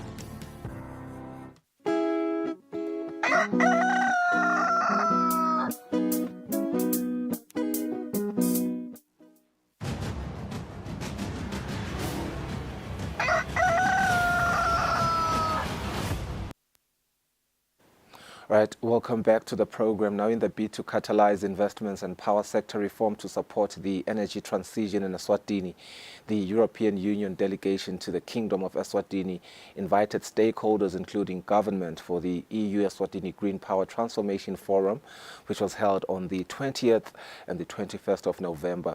Let's speak to the European ambassador to Eswatini, Desislava Shumilova, about the objectives of the forum and related matters. Desi, welcome to the program. I'm reading at what the forum seeks to achieve, its ambitions, and I'm realizing that it comes at a now more than ever kind of important situation, because the Eswatini Electricity Company has just issued out load shedding power outages systems. They have told us, they have notified us that these are possible power outages that we may experience in the month of December. And I'm looking at what you want to catalyze with this forum. Talk to me about the objectives of this forum. Kusile, good morning. Good morning. Thank you for having me. It is the second EU Eswatini Green Power Transformation Forum. Right. We had one last year in November. Okay. As you said, the ambition is to catalyze, to bring together all actors. They need to be there to make sure that the Eswatini achieves energy security, that we don't have power cuts and load shedding, but to do it in a climate savvy, wise way, using renewables. The idea behind is that, of course, the country has a huge potential for renewables. Eswatini enjoys many days of sunshine, so solar power is obvious. Eswatini has biomass from two of the major industries you have in the country, the sugarcane and the timber industry. There are opportunities for hydropower, there are opportunities for wind. And to get there, to make sure that energy security is achieved through renewables, by also reducing the carbon footprint of the country, something that forms part of the nationally determined contributions and obligations that Eswatini has taken in the framework of the Paris Agreement, we need to bring everybody around the table. Yeah. We need to unite, because it is for the policymakers to make sure that there is the right legal frameworks. We have already, I'm very proud to say, partnered with the government on the climate law, on the latest fine-tuning of climate law. We have partnered to exchange, to share a bit the practices we have in the European Union. Right. You know, we have 27 member states, and last year we adopted also European Union climate law. So we partnered with the country to help the country in making sure that the climate legislation of the country would support its commitments to reducing carbon emissions and a transition towards renewables. Yeah. At the forum, we also partnered, of course, with our own member states. We had the German corporation GIZ, who are active in the country under a EU-funded project, working with the regulators, supporting the regulator to make sure that tariffs are rebalanced so independent power producers can join the grid, looking at technical but also financial aspects that would enable private financiers to fund renewable projects, and ensuring that small and medium enterprises in particular can come up with bankable projects in the area of renewables. Right. And why is this important? First, because energy security is very important. Energy is the blood of any economy. Second, because we are reaching a point where we feel climate change. Indeed. It's not only the warning of our scientists, we see it in the extreme weather phenomena, we see it in the floods, in the droughts. So we need to act, and we can only face this global challenge together. Policymakers, the private sector, the financiers, and this is everybody who joined. We also had Business Eswatini join us. We had the National Electricity Company, we had the regulator. Yeah. So the idea is that we move together towards a cleaner future in Eswatini where there is affordable electricity produced with renewables. You speak on something very important. We need to act, and I think that's the most important thing. You just touched on the Paris Agreement. That's an agreement that was made in 2015, that's a long time ago, and yet the COP28 that started 4 days ago is still looking into, we really need to fast track the implementation of this agreement. Let's just look at COP28 briefly as we speak on we need to act. World leaders, all of them, they are there. But the topic of conversation is the inequities. The inequities in the sense that the developed countries have done so much, regarding development that has allowed them to become rich. And yet countries that are still developing like Eswatini, and I will make an example of South Africa too, because we have recently, experienced wildfires in the Western Cape. There was a recent hailstorm just a couple of weeks ago, and the continued floods that are going on, and the focus El Nino in Eswatini, all of these, the devastating effects of climate change. As we speak on what is happening in the COP28, what they're agreeing on, the Paris Agreement, yes, we need to act. How do we act as a country that is still developing, and we are speaking with countries that have developed already? You made a very important point, which is indeed developing countries have not contributed to the very difficult situation we're in now. They have not contributed to the carbon emissions that we need to drastically reduce to avoid total climate catastrophe. Yet they disproportionately bear the burden and the results of climate change. As you mentioned, all these climatic events, extreme weather, with impact on human health, on the economy, impacts on agriculture. So what needs to be done? You're very right. Europe continues to be leader in climate action, starting from the Paris Agreement, which was achieved with, after heavy negotiations in one of our member states, France, in Paris, and it's been 8 years. Yeah. During these 8 years, there was a lot of work done on mitigation, adaptation, loss and damage. We hope to see now a loss and damage fund taking place and being launched in Dubai. It is important that everybody does their job, their contribution. And it's also true that developed economies who have benefited from economic development that was fueled by fossil fuels up to a point need to do more. Need to do more in first transitioning their own economies, making sure that they clean up their act, need to support developing countries with climate finance, so developing countries can also do the just transition, just economic transition. And I think it's right as the European Union ambassador for me to share what the European Union has done. Right. I'm very proud to say that we have managed since 1990 to reduce our carbon emissions by 32%, so by a third. And at the same time, we have grown our economies by 60%. Okay. What does it come to show? It comes to show that economic growth can be done while at the same time reducing your carbon footprint, reducing carbon emissions. We have ourselves driven a very high ambition which goes well beyond what is on average in the Paris Agreement. Okay. We have decided that the European Union, our 27 member states, will become carbon neutral by 2050. And at the moment, with our latest contribution reporting to the Paris Agreement, we are ahead of this promise. We have managed to reduce our carbon emissions to, at the moment, 8% of all global carbon emissions.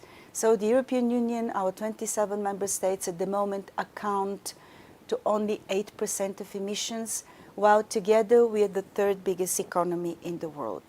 So this is how we are doing our bit, how they're playing our role. And we're not stopping there. We have embraced extremely ambitious commitment to use renewables. We have installed a lot of solar power in the EU, a lot of wind power. And what is also important to note are the technological developments in the sector of renewables, which means that through innovation, through technology, the renewables become much cheaper. At the moment, it's 10 times cheaper to install solar panels than to start with any form of fossil fuel.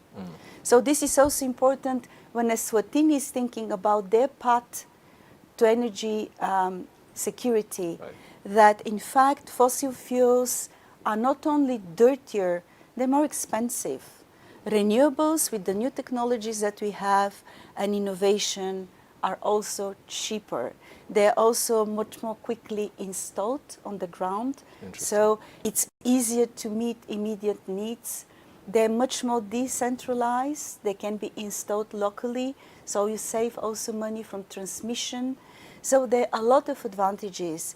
And this is where, again, we can partner with the existing experience that we have in Europe to support the country on a path towards a just energy transition. And I want to speak about just energy transition, of course, because developing countries should not bear a disproportionate burden. They have not polluted, and yet they are exposed to the negative consequences of climate change. And this is where we also have lived up to our word. We have walked the talk. Out of the $100 billion that per year are invested in just transition in the world, the European Union has contributed last year close to $30 billion. So 1/3 of the international climate finance. And we continue with the commitment to support our partners around the world to achieve just and fair transitions. And there is important aspect of that as well, which I want to mention because sometimes it gets forgotten. At the moment, the jobs in the sector of renewables outnumber the jobs in the fossil fuel sector. And they're jobs that are better jobs, in my humble view. It is much better to be a solar power technician, a wind turbine technician. It is much more interesting to deal with heat pumps or catalyzing projects than to be underground as a miner and to expose yourself and your health to serious dangers. So renewables also create more interesting, more innovative, better jobs. And this is important because, of course, it is important that we protect ourselves, our nature, our habitat, but it's also important that we grow the economy and we offer, especially young people, good chances. Yeah, indeed. And this is where also in our new program on youth employability, entrepreneurship and empowerment in Eswatini, a big part of the skills that we will seek to support the government to produce in the country are green skills. Skills in the renewable sector, jobs that will be hopefully created with joint efforts by the renewable sector, cleaner job, nicer jobs, not sending young people underground to mine. Yeah, that's quite interesting, and I'm really looking forward to seeing that come into undertaking, Desi. But here's another one. We have a big problem, particularly in our remote areas, of land degradation. it's a thorn, and it is a result of climate change. Are you, as the European Union, responding to this as well? Yeah, thank you for this question. Indeed, we are facing a double and existential crisis of climate change and biodiversity loss and nature degradation. Yes. And as the European Union, we are very strongly committed fighting climate change, but also to biodiversity restoration, preservation, and nature restoration. I mean, globally, we're investing over €1 billion every year in projects all over the world to protect nature, to restore biodiversity, to rewild, and also to make sure that the relationship between man and nature is healed. It doesn't have to be conflict. There are a lot of community-based, nature-based solutions that help heal the environment, restore nature, protect everybody, ourselves and all other living beings, the animals, the bees, that is very important, our pollinators, and make sure that this is also done in an economically sound way. So we speak about green economy, we speak about blue economy when it comes to the oceans, we speak about the circular economy, something where we would like to partner more with the country to make sure that much more is recycled and reused. And I must say that in this field, I'm very happy to see young people. I'm very happy to see young organizations, climate activists. We recently partnered for a second year with Ibutse, an organization which is locally Eswatini bred and born. And we went to plant some trees, some indigenous trees, in areas of the country which are particularly affected by, as you said, land degradation, by deforestation, because with the forests, everything is gone. Yeah. The forests are gone, the water is gone, our rivers are gone, you don't have a supply for irrigation, you expose yourself on in many different ways. So we would like to see more indigenous trees planted. We would like to see more climate-smart agriculture projects in the country. We have supported some already. Yeah. And we would like to see young people in the country continuing with their commitment to fight climate change and to restore our relationship with nature. Yeah, and indeed we do see your commitment to young people. We saw the advent of the Eswatini European Union Youth Sounding Board, pardon me there. But I want us to go back again just briefly on the renewable energy. I'm just reminded briefly on some of the developments that happened at COP28. Obviously we had our Prime Minister, Ms. Russell Dlamini, who was there, who just returned to Eswatini yesterday. I think one of the developments that happened there on the sidelines, of course, of the main topic, he joined a high-level meeting which spoke to tripling renewable energy by 2030. And Eswatini has pledged amongst 118 other countries to renew and triple our energy by 2030. How ambitious of a dream is this? And, you know, how feasible is it, according to you, Desi, because we see that the EU has already taken a step in renewable energy? Indeed. One of the biggest drives at COP28, and this is something that the European Union has championed together with the COP28 presidency, was this absolutely inevitable need. It might sound very ambitious, but we need to triple renewables, and we need to double energy efficiency to be on a trajectory to limit heating of our environment, keep it under 1.5 degrees. Because the trajectory that we are on currently is self-destructive. So to be able to achieve that, it is very simple. We need energy, but we need to produce it differently. So using renewables, I'm very happy to see that indeed on the 2nd of December, when there was this launch of this Catalyze initiative, that Eswatini is among of close to 120 countries that have joined, I do hope that this commitment and pledge will find its way into the COP28 declaration. And I'm very happy to see that the Prime Minister, Mr. Dlamini, met with the President of the European Commission, Ursula von der Leyen, who also presented the pledge. And why is this important? Because first, it is possible to use less energy. It is possible to improve energy efficiency of buildings, of agriculture, of businesses.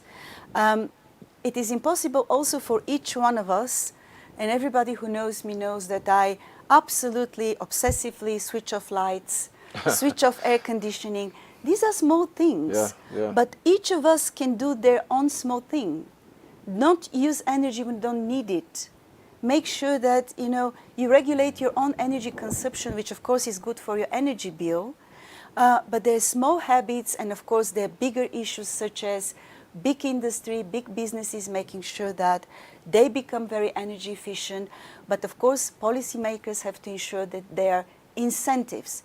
In Europe, for instance, people were given monetary incentives to insulate their buildings. So when you decide to change your windows, your doors, so you're much better insulated, you're not wasting energy, the government will give you some part of this investment. They will restore you some money. So you keep saving energy and you're being rewarded for that. And there are many mechanisms in policy making that can reach this goal. It is good for the environment, it is good for businesses, because there is also a business case of supporting energy efficiency initiative. And it is very important to be able to measure this. Because as my boss Ursula von der Leyen said, what is not measured is not done. Right. So if you don't put clear targets, doubling energy efficiencies, tripling renewables, you're not going to get there. But why it is also important to have very concrete targets? It's important for the businesses because renewables are still a more difficult business case than traditional models of producing energy. To have new entrants in these markets, they need the predictability and the security that this is the policy line. So policymakers need to be very clear. They need to make sure that tariffs would support independent power producers, that there won't be difficulties in interconnecting, in buying off power, that they sometimes can also give back power, that they're reliable baselines, because the baselines, of course, are always an issue. They're an issue around storage of energy, batteries, and this is where public and private sectors have to come together, work together, and this is why we bring them together during the EU Green Power Transformation Forum. Indeed. We also bring them together with something we supported, which is the Eswatini state-to-government relations platform. We do hope now, with very positive signals sent by the Prime Minister, that renewables, cooperation and work will be one of the first things to be taken up by this platform. Indeed, that's our collective hope, Desi. I'm afraid we are only left with at least less than 4 minutes, but I do want, now that I have the opportunity to talk to you, just to talk briefly on this big thorn that is gender-based violence. 16 days of activism against gender-based violence is currently ongoing. What is your take on what is going on? I know it's painful for a lot of us, our sisters and mothers still marginalized in 2023. I think me and you were speaking of it's hard to reconcile with what is going on because, some of these men that are, committing these atrocities are men that have a decent living. You're just so shocked whenever these things happened. It is shocking, and as shocking as it is, gender-based violence is the most prevalent and unfortunately persisting human rights violation. And of course, the consequences for the society are enormous. They're enormous, tearing apart families, creating a lot of trauma for the women, for the children. They're also economically very damaging. And this is very important to note. So it is the human rights aspect, it's the rights aspect, it's the right to dignity and respect for everybody in every society. But also it's the economic side of it, because traumatized women who are afraid are not contributing to society. And gender-based violence go hand in hand with misogyny, with not giving the voice the women deserve. In a society where the major caregivers are women, they also deserve their place around the table. Eswatini has some fantastic ladies in leadership roles. Now we have a deputy prime minister who is a lady. You have some fantastic ministers. You have leadership examples of women in this society. And again, they're the ones that take care of the children, they care of the elderly, of the old and ill. Society owes to women. It is absolutely unacceptable to see so many cases of gender-based violence. It has to stop.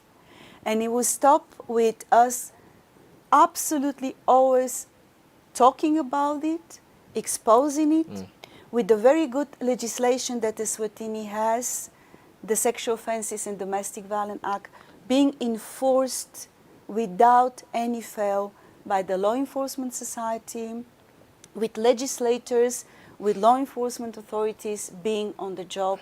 And of course, as partners of Eswatini, we're there to support it. We have launched this year a competition with Yabu Gallery.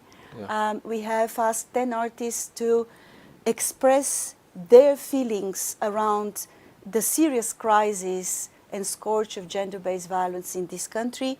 So on Friday morning, we have invited big businesses in Eswatini to bid for these works of art, which are also expressing a very strong position against gender-based violence. So we hope to raise more money to support all the grassroots local organizations that day in, day out take care of the survivors of gender-based violence, that make sure that these women have a place to go.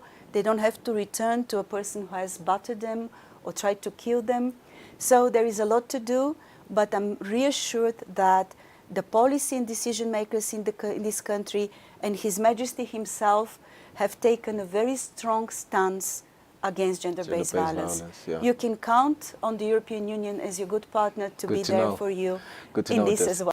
To know. Thank you so much for your time. Indeed, law enforcement, having conversations about it, even entering the contemporary art space, really great initiatives. Thank you so much for pledging that we can count on the EU to fight this. Thank you for having me. Awesome. EU Ambassador to Eswatini, Desislava Shumelova. Let's go for a quick ad break. We'll be back shortly.